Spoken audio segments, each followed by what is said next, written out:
নমস্কার, নিউজ আরসিবিএসে আপনাদের স্বাগত। আপনাদের সঙ্গে রয়েছে আমি কুহুমিতা। বিস্তারিত খবরে যাব, তার আগে দেখে নেব আজকের হেডলাইন্স। প্ল্যাটফর্মে সন্তান প্রসব, চিকিৎসককে ডেকেও দেখা না পাওয়ার অভিযোগ, সহযোগিতার হাত বাড়ালেন স্থানীয়রাই।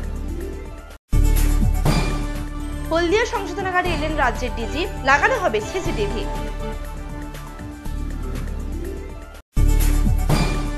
প্রাথমিক বিদ্যালয়ের রান্নাঘরে উদ্ধার হলো তক্ষক, উদ্ধার করলেন বন দপ্তরের কর্মীরা। মথুরাতে দেহ উদ্ধার, দুদিন ধরে দেহ পড়ে রয়েছে।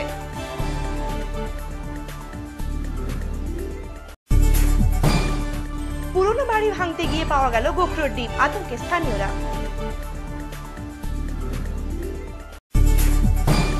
ঘরোয়া পরিবেশে রবীন্দ্র জয়ন্তী, নাড়াদাড়ি গ্রামে নানা অনুষ্ঠানের আয়োজন।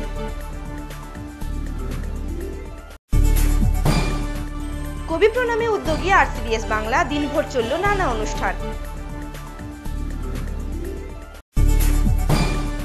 রবীন্দ্র জয়ন্তী উপলক্ষে রক্তের সংকট মেটানোর অভিযোগ ময়নায়, রক্তদান করলেন 30 জন।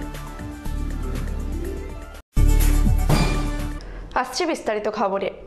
ডাক্তার না পেয়ে এক মহিলা দোকানদারের সহায়তায় প্ল্যাটফর্মে জন্ম দিলেন শিশুকন্যার। কোলাঘাট রেল স্টেশনে 3 নম্বর প্ল্যাটফর্মের ঘটনা। ট্রেনে করে কোলাঘাট আসার সময় ট্রেনের মধ্যে শুরু হয় প্রসব যন্ত্রণা। অবশেষে প্ল্যাটফর্মেই কন্যা সন্তানের জন্ম দিলেন এক গর্ভবতী মহিলা। দীর্ঘক্ষণ চিকিৎসককে ডেকে দেখা না পেয়ে অবশেষে প্ল্যাটফর্মে কন্যা সন্তানের জন্ম দিলেন এক গর্ভবতী মহিলা। পূর্ব মেদিনীপুর জেলার কোলাঘাট থানার কোলাঘাট রেলের 3 নম্বর প্ল্যাটফর্মের ঘটনা। হাওড়া জেলার বাউরিয়া থানার রঘুদেবপুর গ্রামের বাসিন্দা, পেশায় জরি মিস্ত্রি সবুর আলী কাজী নিজের গর্ভবতী স্ত্রী কুসলুম বেগম ও 2 সন্তানকে নিয়ে ট্রেনে করে কোলাঘাটের মহিষকোট গ্রামে শ্বশুরবাড়ি আসছিলেন। ট্রেনের মধ্যে শুরু হয় প্রসব যন্ত্রণা। অবশেষে কোলাঘাট প্ল্যাটফর্মে নেমে প্রায় 30 মিনিট চিকিৎসক খোঁজ করার পরে অবশেষে প্ল্যাটফর্মেই কন্যা সন্তানের জন্ম দেন তিনি।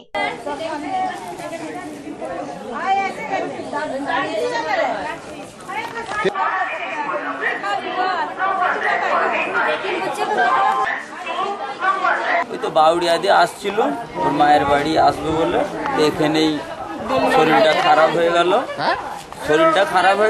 এসে গেল, ডেলিভারিটা এখানেই হয়ে গেল। বাউরিয়া রোগ দেখো। ক ছেলে মেয়ে আপনার? 2টো ছেলে। আপনি কি করেন এমনিতে? টুকটাক জরির কাজ করি। মানে স্টেশনের কারা হেল্প করলো? এনারাই হেল্প করেছে, এখান ঘরের লোকেরা। বর্তমানে কন্যা সন্তান ও মাকে মহিষকোট গ্রামে নিয়ে যাওয়া হয়েছে। শ্বশুর বাড়িতেই মা ও মেয়ের চিকিৎসা চলছে।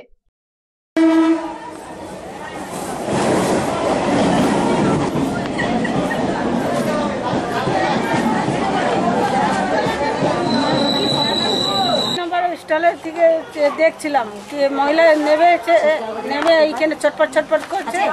এসে আমার ভাগ্নি ওদেরকে ডেকেছে, জামাই এই বৌড়িয়া থেকে যে এসছে, সে কানন মানন হচ্ছে। তখন আমি বললাম তুমি যা পাশের ওই পাশে, ওইখানে আমাদের লোক আছে, ওদেরকে ডাকো।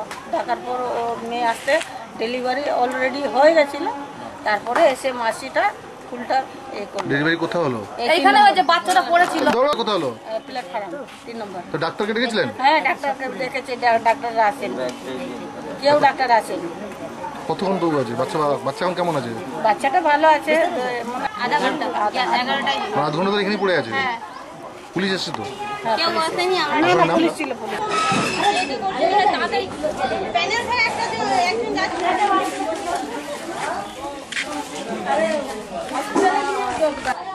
পূর্ব মেদিনীপুর জেলার কোলাঘাট 3 নম্বর প্ল্যাটফর্মে জন্ম নিল নবজাতক।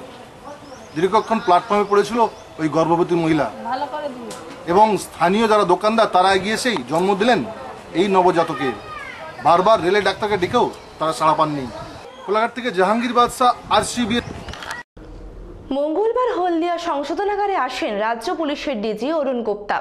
সংশোধনাগারে বসানো হচ্ছে সিসিটিভি ক্যামেরা, এমনটাই জানা গিয়েছে এদিন। হলদিয়া সংশোধনাগারে এলেন রাজ্য পুলিশের ডিজি অরুণ গুপ্তা। মঙ্গলবার হলদিয়া আসেন তিনি।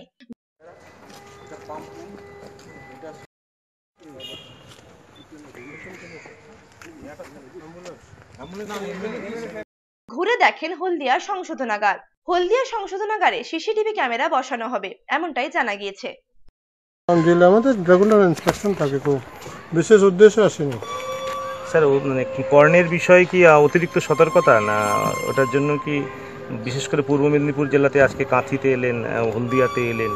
কাঠিতে তো ইনসিডেন্ট হয়েছে আপনারা জানেন, হ্যাঁ। যেহেতু আসামি পালিয়ে, হ্যাঁ, তো ন্যাচারালি এদের সবাইকে বলতে হবে কী রকম স্পেশাল সতর্কতা বলে নিজের কাজ ঠিক করলেই পালাবে না, গাফলত হলেই ওরা পালায়। আপনারা কি তদন্ত করে দেখেছেন যে মানে এতে কারারক্ষীরাই যুক্ত রয়েছেন নাকি অন্য মনে কোনো- হচ্ছে তাই জন্য সাসপেন্ড করা হয়েছে। যুক্ত আছে ওদের, কমসে কম গাফলত আছে, ওরা কাজটা ঠিকভাবে করে দেয়, কিছু তো নিশ্চয়ই আছে। হলদিয়া জেলার ইনফ্রাস্ট্রাকচার যা আছে তা কি সাফিসিয়েন্ট নাকি তাকে আপগ্রেড করবেন আপনারা? মানে তো বেস্ট জেল, আচ্ছা, বেস্ট জেল সাফিসিয়েন্ট আছে, ও হয় না এখানে বলতে 95% মতো আছে। সিসিটিভি লাগাবার আমাদের একটা উদ্যোগ, সবাই জেলে লাগাবো। এই জেলে কি সিসিটিভি রয়েছে? হয়নি, হবে এখন, আমাদের আগে সেন্ট্রাল জেল কভার করি, তারপর ডিস্ট্রিক্ট জেলে যাবো। মানে স্টেটেই কোথাও নেই এখন? স্টেটে আছে, সবাই জেলে আছে, সবাই মানে সেন্ট্রাল জেলে আছে, কিছু ডিস্ট্রিক্ট জেলে আছে, ওরা বড় রকমের লাগাতে ফুল। জাহাঙ্গীর বাদশার রিপোর্ট, নিউজ RCBS। খেজুরিতে এক প্রাথমিক বিদ্যালয়ের রান্নাঘরের জ্বালানি স্তূপের মধ্যে থেকে উদ্ধার হলো একটি তক্ষক। ঘটনায় খবর দেওয়া হয় বন দপ্তরে। বন দপ্তরের কর্মীরা এসে প্রাণীটিকে উদ্ধার করে নিয়ে যান। পরে জন্তুটিকে আলিপুর চিড়িয়াখানায় পাঠানো হবে। তক্ষক উদ্ধারকে কেন্দ্র করে চাঞ্চল্য ছড়ালো খেজুরিতে। এলাকার বেগুনাবাড়ি প্রাথমিক বিদ্যালয়ের রান্নাঘরের জ্বালানি স্তূপের মধ্যে মঙ্গলবার দুপুরে এই বিরল প্রজাতির প্রাণীটি উদ্ধার করেন বনকর্মীরা। এদিন দুপুরে স্কুলের শিক্ষকেরা এই প্রাণীটির বিকট আওয়াজ শুনতে পান। স্থানীয় বাসিন্দারাও শুনতে পান সেই শব্দ।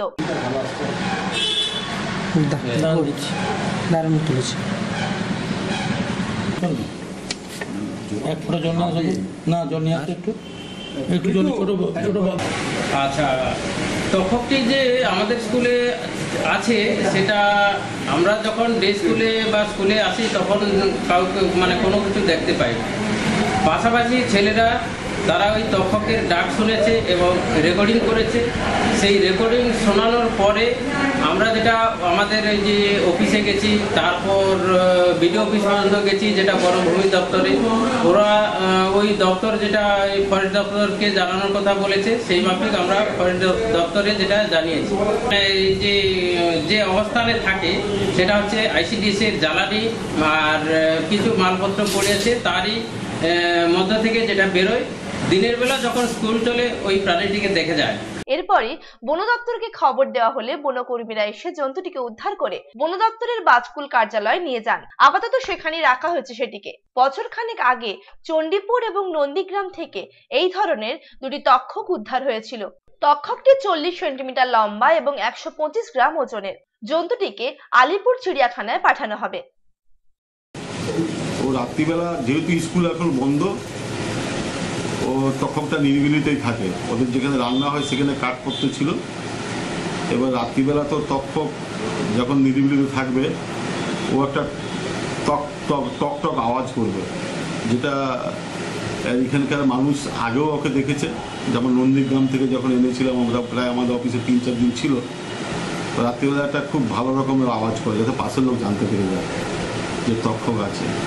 এবং ওখানকার যারা ভালো মানুষ যাতে না চুরি যায়, ওরাই এটাকে দৃষ্টি রেখেছিল এবং ওরাই আমাদের খবর দেয় এবং বাজকুলা রেঞ্জের স্টাফরা যেই ওকে উদ্ধার করে আনে। ঠিক আছে, এটা আমরা বিভাগীয় আমাদের ডিএফও যিনি আছেন ম্যাডাম স্বাগতা দাসকে জানিয়েছি, উনি ডিসাইড করবেন। আগেরটা তো আমরা চিড়িয়াখানায় পাঠিয়েছিলাম আলিপুর জুতে, হ্যাঁ, ওখানেই সাধারণত রক্ষণাবেক্ষণ ভালো করে ওরা। আমরা আবার উনি ম্যাডাম যেখানে বলবো পাঠিয়ে দেবো। ওনার এই বালিঘায়ের সামনে পিছনের গ্রাম থেকে উদ্ধার করা হয়েছে দুটো বাচ্চা। সমীর মাইতির রিপোর্ট, নিউজ RCBS। উদ্ধার হলো এক যুবকের মৃতদেহ। একটি গাছের তলায় 2 দিন ধরে পড়ে রয়েছে মৃতদেহটি। প্রশাসনকে এ ব্যাপারে বারবার জানিয়েও কোনো লাভ হয়নি বলে অভিযোগ স্থানীয় বাসিন্দাদের। তমলুকে উদ্ধার হলো অজ্ঞাত পরিচয় যুবকের মৃতদেহ।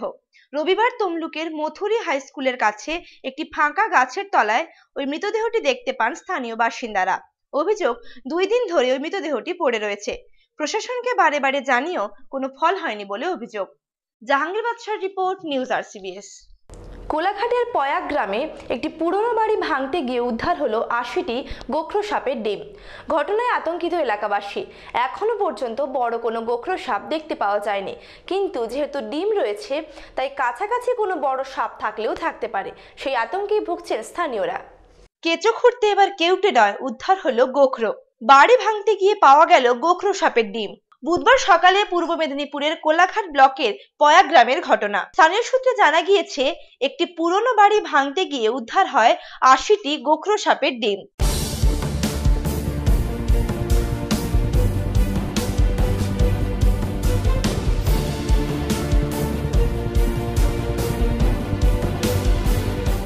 পয়া গ্রামের পঞ্চায়েত সদস্য বৈদ্যনাথ রানার বাড়িতে কাজ চলছিল এই দিন। সকালে মিস্ত্রি কাজ করার সময় ওই ডিমগুলি দেখতে পান। ঘটনায় আতঙ্ক ছড়িয়েছে এলাকা জুড়ে। যদিও বড় কোনো সাপ এখনো উদ্ধার হয়নি, তবুও যেহেতু ডিম পাওয়া গিয়েছে তাই আশেপাশে কোথাও সাপ লুকিয়ে রয়েছে, এই আশঙ্কায় ভুগছেন এলাকাবাসী।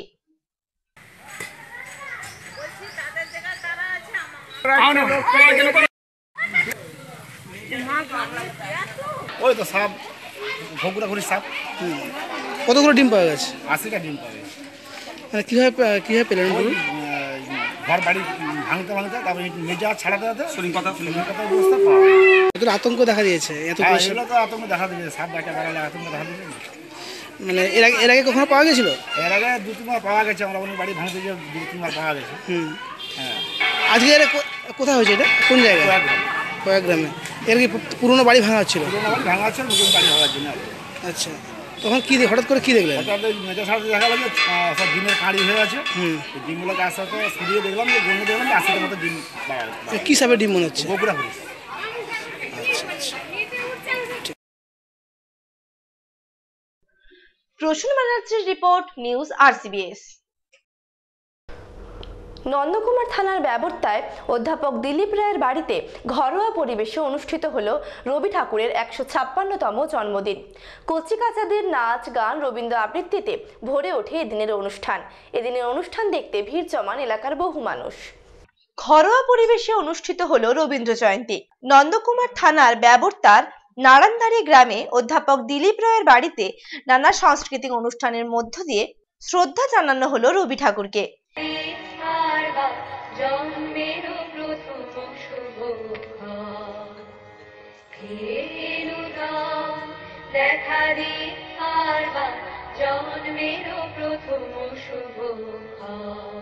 এদিন সকাল থেকেই চলে নানা অনুষ্ঠান, নাচ গান, তার সাথে রবীন্দ্র কবিতায় মুখরিত হয়ে ওঠে চারিদিক। কচি কাচাদের নিয়ে এই ঘরোয়া অনুষ্ঠান দেখতে ভিড় জমান এলাকার বহু মানুষ।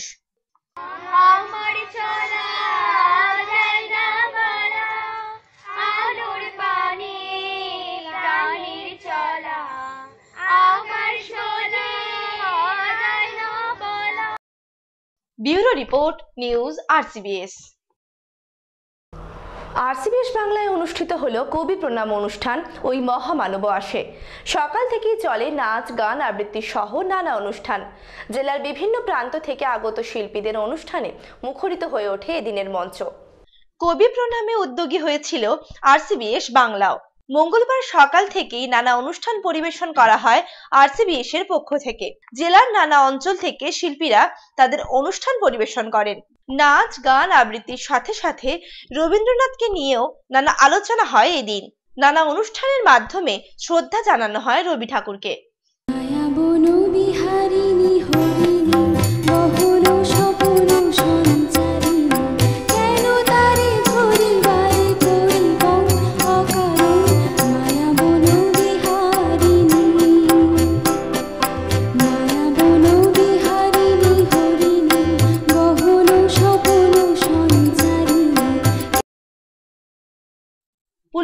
Report, news RCBS। অন্যের অ্যাকাউন্ট ব্যবহার করে কোটি টাকার অচল নোট সচল করার অভিযোগ এক রাইস মিল মালিকের বিরুদ্ধে। পাসবুকগুলি সংগ্রহ করার অভিযোগ রয়েছে এক ব্যক্তির বিরুদ্ধে, তবে অভিযোগ সম্পূর্ণ অস্বীকার করেছেন ওই ব্যক্তি। অন্যের অ্যাকাউন্ট ব্যবহার করে কোটি টাকার অচল নোট সচল করে নেওয়ার অভিযোগ রয়েছে মুগবেড়িয়ার এক রাইস মিল মালিকের বিরুদ্ধে। অ্যাকাউন্ট খোলার নাম করে পাসবুক ব্যবহার করার অভিযোগ। আমাদের অ্যাকাউন্ট জিরো ব্যালেন্সে অ্যাকাউন্ট খোলার জন্য সবাইকে উদ্বুদ্ধ করেছে, বাড়ি বাড়ি গিয়ে বিশেন্দু মণ্ডল আমাদেরকে না জানিয়ে সবাইকে অ্যাকাউন্ট খোলার নাম করে আমাদের এই সমস্ত উদ্বুদ্ধ করে সমস্ত গ্রামবাসীদের, সমস্ত পাড়া প্রতিবেশীকে সবাইকে উদ্বুদ্ধ করেছে এবং তারা একজন কাজ পেলে যে যেমনভাবে পেরেছে তারা অ্যাকাউন্ট খুলেছে। আমাদের এই প্রথমে এই বইগুলো করার জন্য বিশেন্দু মণ্ডল আমাদের বাড়িতে যায়, বলছে জিরো ব্যালেন্সের অ্যাকাউন্ট করতে হবে। তা আমরা বললাম ঠিক আছে, জিরো ব্যালেন্সে যখন অ্যাকাউন্ট করতে হবে তাহলে কি করলে কি হবে, যে এই আধার কার্ড জেরক্স আর ভোটের আই কার্ড জেরক্স এইগুলো আর ফটো নিয়েছে আমার বাড়ি। ওই রাইস মিলের সামনে বিক্ষোভ দেখান গ্রাহকেরা। বিশেন্দু মণ্ডল নামের এক ব্যক্তিকে পুলিশের হাতে তুলে দেওয়া হয়। ওই ব্যক্তি পাসবুকগুলি সংগ্রহ করেছিলেন বলে অভিযোগ। তবে ওই ব্যক্তি তার বিরুদ্ধে ওঠা সমস্ত অভিযোগ অস্বীকার করেছেন।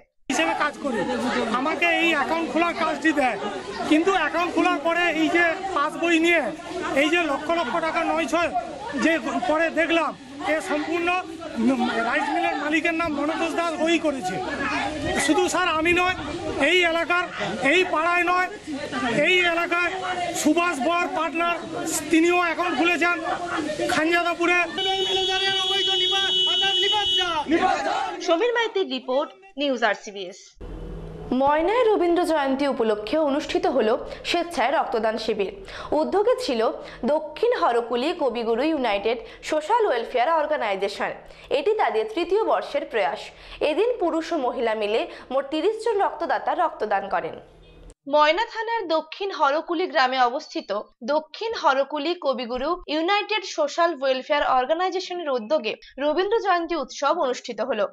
রবিবার থেকে শুরু হওয়া এই অনুষ্ঠানের সমাপ্তি হয় মঙ্গলবার। সেই উপলক্ষে মঙ্গলবার এক স্বেচ্ছায় রক্তদান শিবিরের আয়োজন করা হয়েছে।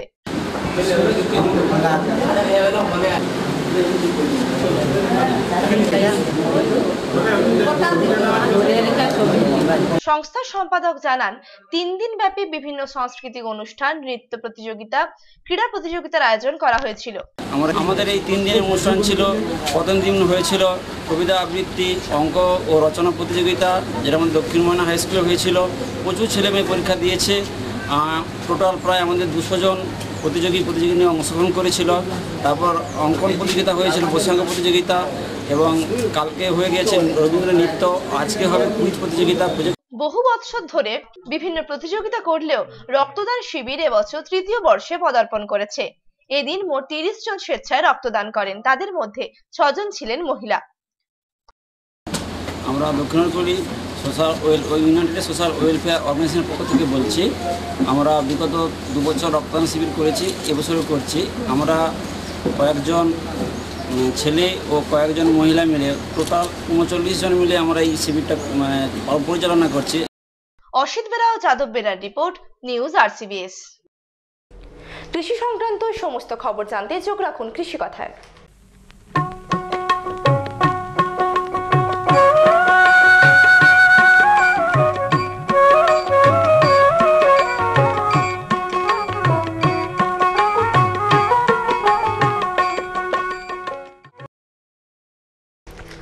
গ্রামীণ অর্থনীতির বিকাশে গুরুত্বপূর্ণ ভূমিকা পালন করেছে রেশম চাষ।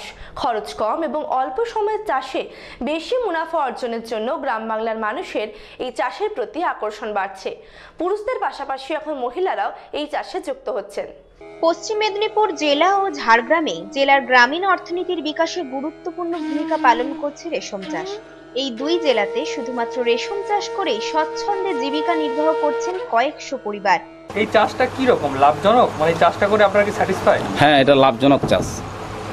এটা বছরে 5টা ক্রপ হয়, 5টা ক্রপই প্রায় আমি করি কম বেশি। তো 5টা ক্রপ করে কোনো বছর 1 লাখ পর্যন্ত লাভ হয়, খরচ খরচা বাদ দিয়ে। কোনো বছর 1 লাখের বেশিও হয়। আমার 25 কাঠা জমি চাষ আছে। আমার বাড়িতে সমস্ত জয়েন্ট একসঙ্গে আমরা আছি, 4 ভাই ফ্যামিলি, আমরা সবাই একসঙ্গে চাষবাস করি। হ্যাঁ, বাড়ির মেয়েরাও শুধু এর সঙ্গে চাষের সঙ্গে যুক্ত থাকে। সরকার বা রেশম দপ্তরের কাছে কি আর কোনো ডিমান্ড বা আর কোনো দাবি জানাবেন যেটা হলে এই চাষটা আরও ভালো হতো? হ্যাঁ, এটা চাষটা যদি আরও ভালো হতো, যেটা আমার চিন্তা ভাবনা ছিল যে এই ঘরটা এই গ্রীষ্মের দিনে প্রচণ্ড গরম হয়ে যায়। এটাতে আমি দপ্তরের সঙ্গে এখন আলোচনা করিনি এটা অবশ্য, যদিও তো যদি এটা ঘরটাতে ওই তাপমাত্রাটাকে কন্ট্রোল করার জন্য কোনো মেশিন বসানো যায় আর কি, তাহলে চাষটা আরও ভালো হতো। তো এটার জন্য কি আগামী দিনে আপনারা জানাবেন দপ্তর? হ্যাঁ, দপ্তরকে আমরা জানাবো আর কি। তো সরকারের তরফ থেকে সহযোগিতা? না, আগে যেটা চাষ করে আসছি, মানে যেটা চাষ করে দেখেছি যে ভালো চাষ করেছি, কিন্তু কোনোদিন কিছু আমার যেমন ভালো রেজাল্ট করলে ভালো পুরস্কার দেওয়া হয় বিভিন্ন দপ্তর থেকে, কিন্তু সেটা পাইনি। এখন পশ্চিমবঙ্গ সরকার মাননীয় মুখ্যমন্ত্রী মমতা ব্যানার্জির কাছ থেকে আমি কৃষক রত্ন এবং কৃতি কৃষক হিসেবে পুরস্কার পেয়েছি। একটা কাপ দিয়েছেন, একটা আর সার্টিফিকেট দিয়েছেন এবং 10,000 টাকা নগদ। পশ্চিম মেদিনীপুর ও ঝাড়গ্রাম জেলাতে মূলত তুঁত এবং তসর এই দুই ধরনের রেশমের চাষ হয়। এই দুই জেলার প্রায় 2500 পরিবার সরাসরি রেশম চাষ করে জীবিকা নির্বাহ করছেন।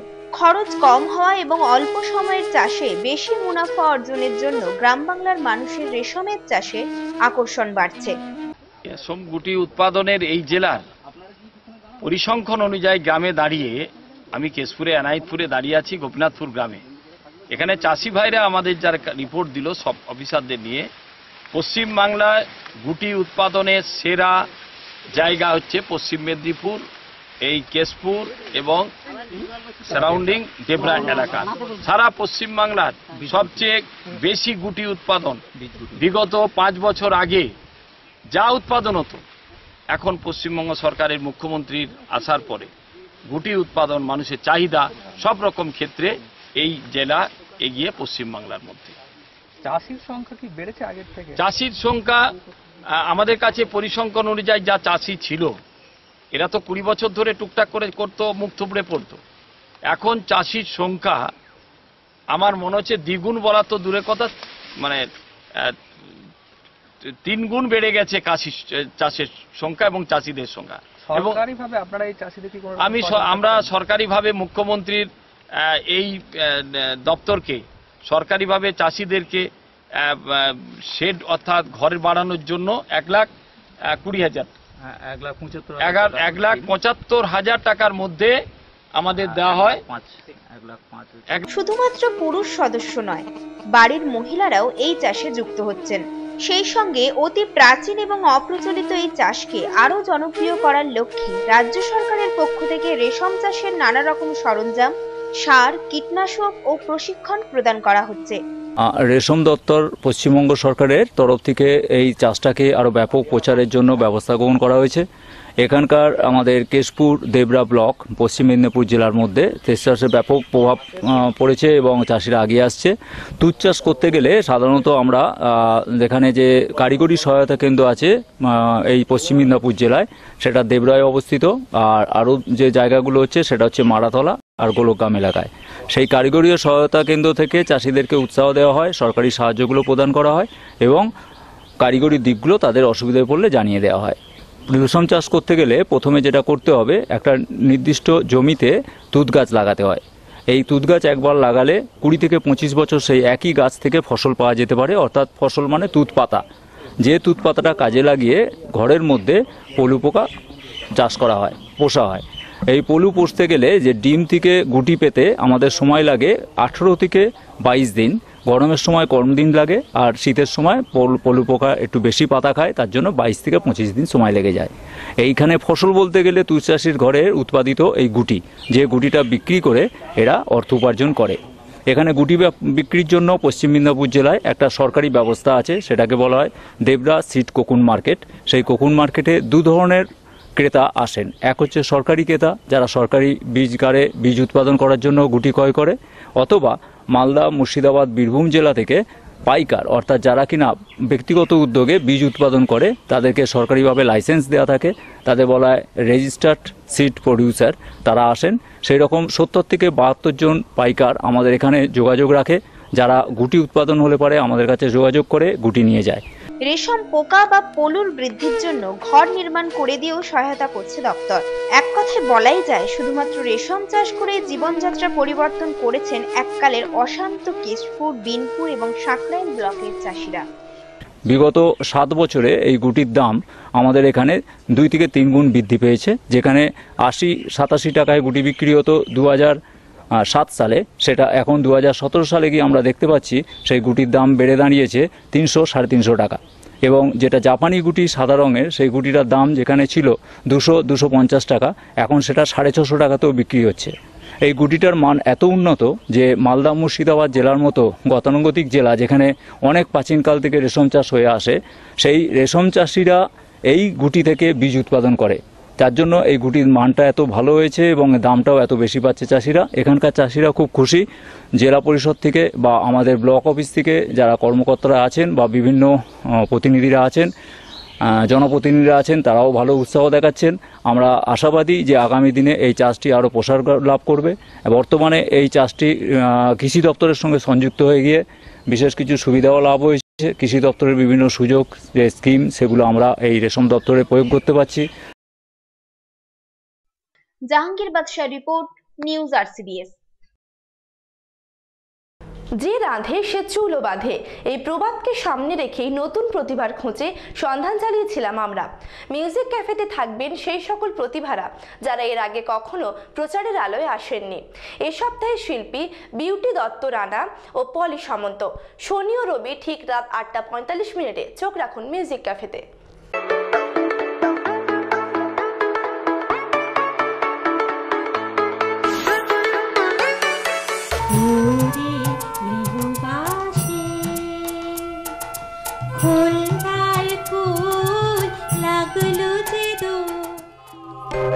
আমার মনের কোণের বাইরে আমি জানলাম ফুলে খানি খানি চাইলে।